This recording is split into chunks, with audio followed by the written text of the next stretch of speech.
Hi guys, so today's video is a little bit different because it's not live to start with, simply because the animal we're going to look at today is a hedgehog, very grumpy hedgehog. That's why we call him Grumpy Bruce. Now to show you today's worksheets, which I hope everybody's got. First one, all about hedgehogs, some really interesting facts on there. So, as you can see, Grumpy Bruce isn't just any hedgehog. He's actually an African pygmy hedgehog. And I always say to people, when you know the name of an animal, that can tell you quite a lot. So he's an African pygmy hedgehog. He's from Africa. He's a pygmy, a bit like me, and he's a hedgehog.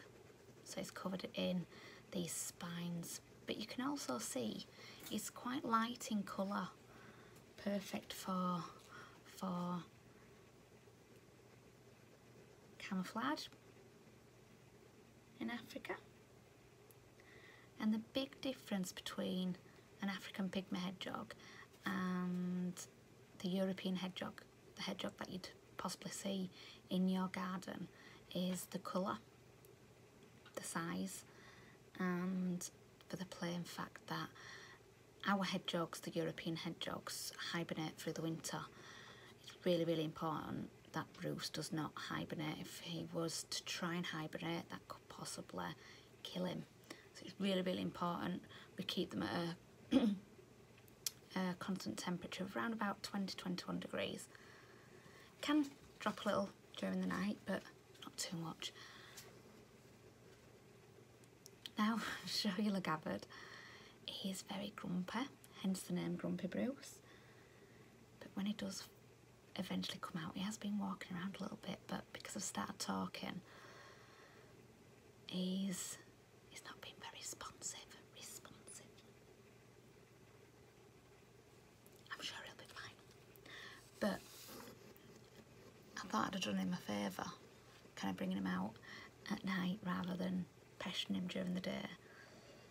But maybe not, just like a typical grumpy teenager. So, our next worksheet. Don't forget to colour it in, guys, and send me a picture. Now, pygmy hedgehogs are insectivores. They do eat lots of insects in the wild. They are foragers. So here at home, in general, hedgehogs that live in captivity, the pygmy hedgehogs that live in captivity, I feed on a few different insects, mealworms as a treat, but also very expensive cat food. It's really important hedgehogs don't get any lactose in the diet.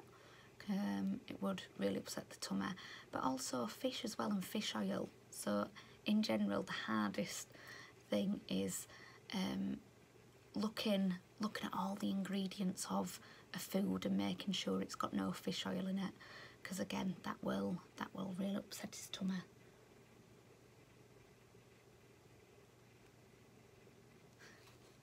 So, looking at our next worksheet.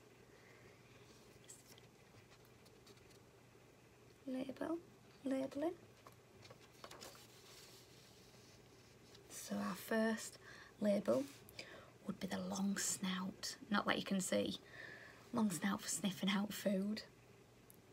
The second one would be spines for protection. Those spines are perfect for protection, and I'll show you how he uses them in a second. He's actually got a white soft underbelly, so he's still a mammal. He's still got fur, and he's a vertebrate, so he's still got a spine just like me and you. And the females are live bearers, so they do give birth to live young. And he's got nice short legs with claws on his feet, perfect for digging. Those claws actually can get quite long if left not clipped, especially when they're in captivity. So sometimes we have to put him in the bath just to wash his little feet, and try and get those claws, which you can imagine for an animal that does curl up into a ball, trying to get his little toes out can be quite a task. But I've come up with quite a good way actually. If you get to him soon enough, and kind of get my finger kind of under his little tummy, I can stop his little legs from kind of curling under. You've got to be quick though. That's something that I'm not always quick. So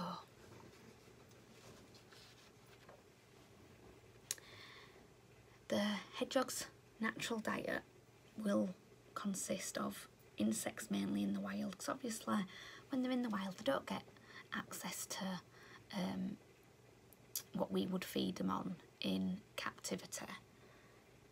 So it's really important that we feed them on as close diet as they would in the wild, and obviously a lot of research has been done with regards to this,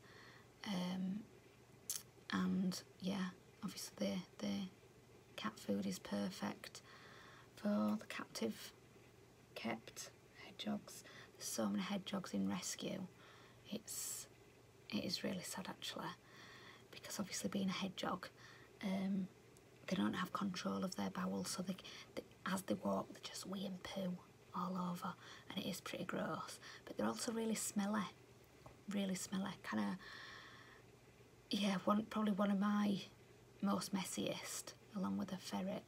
But yes, it's very smelly, and I think that's why a lot of them go into rescues, because people get them. They are very cute, very cute. They can have very difficult temperaments, as Bruce is proving, but people don't realise how messy they are. They can be very loving. We had Sprickles. Some of you may have met Sprickles. That was in my early days. He was a rescue, and he came to me off a lady. She was a security guard actually, and her daughter had just moved out, gone to uni, and she just couldn't manage with him. So that's why he came to me, and he was so friendly. He was happy little chap. And then Bruce came along. A lot of people do breed them as well, unfortunately, hence having so many in rescues. Often people ask me if I would breed, and it's definitely not for me. So guys, just to show you how he would use his spines as protection, I really want you to see his little nose, because his little nose is dead cute, really cute. But I just want to show you how he would protect himself. So if he was in a situation where he needed to protect himself, he would do something called popping, and the blanket comes in handy.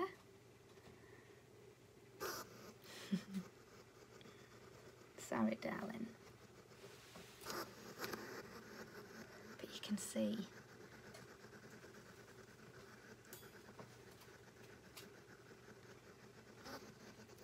he's growling.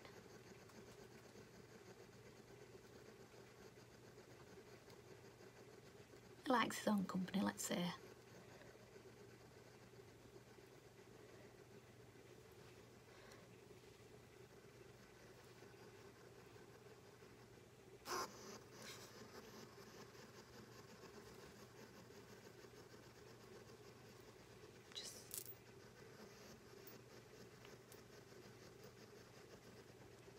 I'm not going to bother him too much, but I'm just going to see if I can get a quick shot of his little nose.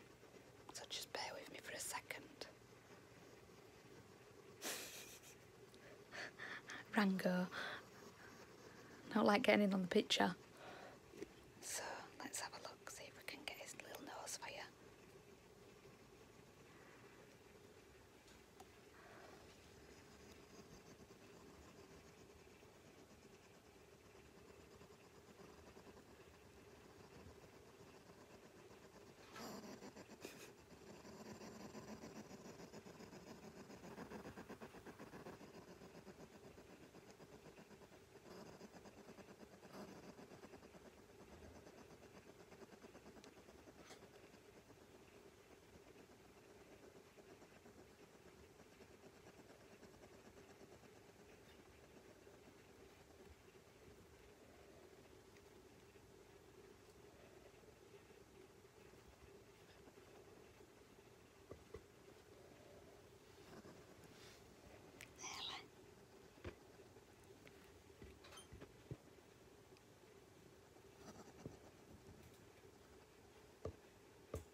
Sorry guys.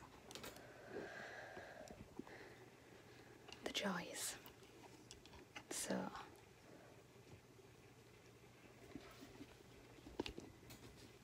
pop that there. Just see if we can get hold of him. I'm not going to upset him too much, but I've got to put him back.